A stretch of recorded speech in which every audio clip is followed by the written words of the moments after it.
Hi, I'm Jade. I've worked with OCD recovery for a year and a half now, and I'm in a really great place with my OCD, anxiety, and life in general. So, just a quick breakdown of what I've been working through, and hopefully, will give you some hope. So, I suffered really badly from OCD from the age, well, for as long as I can remember. It got really bad when I was 14, and then I eventually had a really big breakdown when I was 25.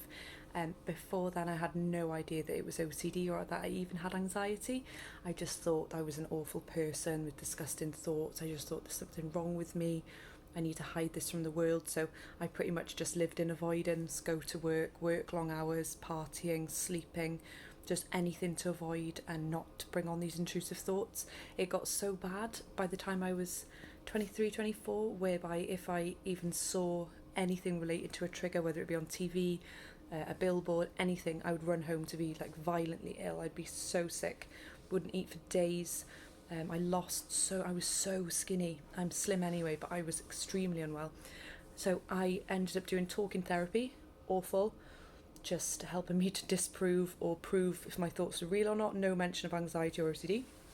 I later went to a CBT therapist who was amazing. She was so lovely. I loved working with her. She, after a while, brought up, oh, do you think this could be OCD? Have a look into it.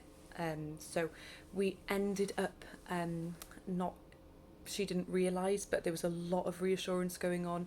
There'd be a lot of proving the thoughts aren't real, telling myself they were OCD thoughts and not me. This is dreadful for OCD. It feels much better. So it learning about OCD does help you learning that, okay, this is OCD, it's not me, this is how it operates. It's really game changing.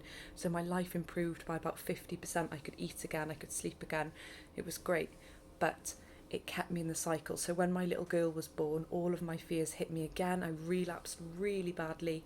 I started avoiding things such as taking care of her. I did do it, but it caused extreme anxiety, and I felt like I was sort of walking through tar getting through the day.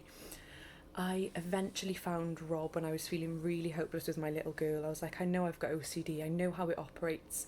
Thoughts are just thoughts. I'm going with uncertainty. I'm doing all these exposures all the time and nothing's changing. So when I worked with Rob, he quickly taught me unconditional self-acceptance, and that was game changing because unconditional self-acceptance helps us to realise that our value is not based on our actions or anything that we could do would never take away from our value. So just think about the worst criminal you can possibly imagine. If in 10 years they later did a documentary saying, oh look, I did these awful things this amount of time ago, I've been in prison, I've served my time, I've learnt all my lessons, I really regret what I did, and now I'm helping young people who've made offences to get better in life. So what would we eternally write them off based on actions that happened in the past?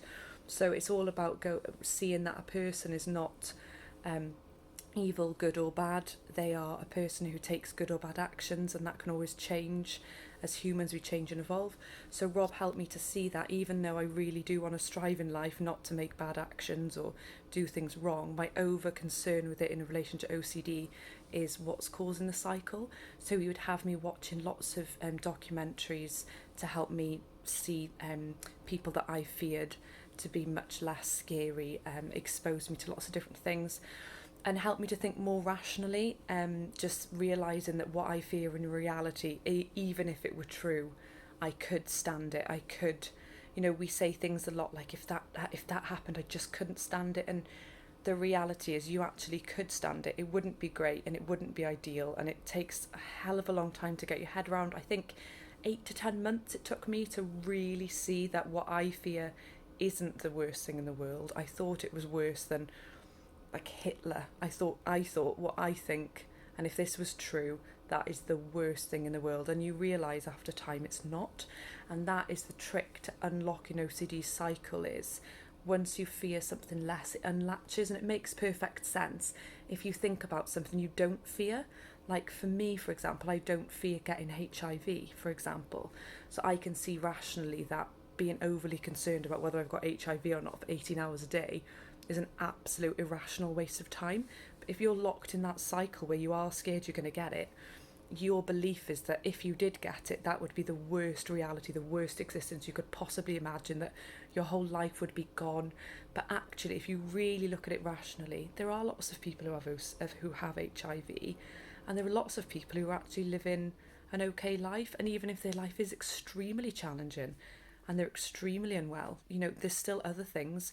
They might have a deeper meaning to life. They might, through this suffering, they might have opened their eyes to other things and are able to help others. So again, just to go back to unconditional self-acceptance, it's not about, oh yeah, that's fine, yeah, maybe, yeah, it's probably true. It's not agreement. It's saying, it's realising that it's not as scary as we think, and then the OCD doesn't really have anywhere to latch. So that's been game changing, because I was always going, oh, if that happened, that's just the worst thing. I need to now spend 18 hours a day working out if it's true. It can't be true.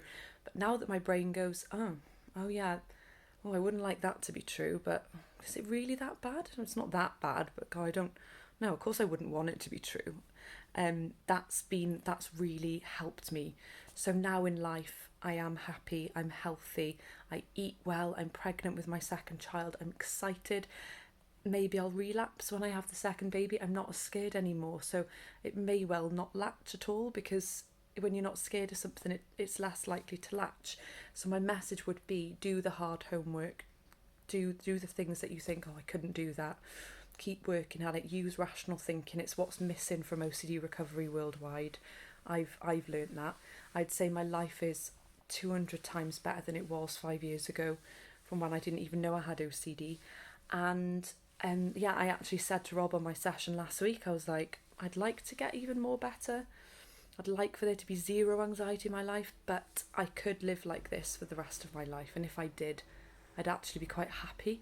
So that's quite a nice realisation of how far I've come, and that I actually, it's fine, that I'm not that scared anymore, and I do what I want. I love being a mum. I have a deeper, I feel deeper about life. I'm excited about things. I almost feel grateful for my suffering, which is interesting. I just feel I've got a depth of perspective in life, and that's what I've learned with my journey with OCD recovery coaching as well, is just a deeper depth to life and better perspectives, and not awfulising through rational thinking, and just every aspect of my life is like, oh, that's not really that bad, is it? Well, that's not worth stressing over. So yeah, it's I hope this has given hope from where I was, which was such a dreadful place, to where I am now. Just yeah, thanks OCD recovery.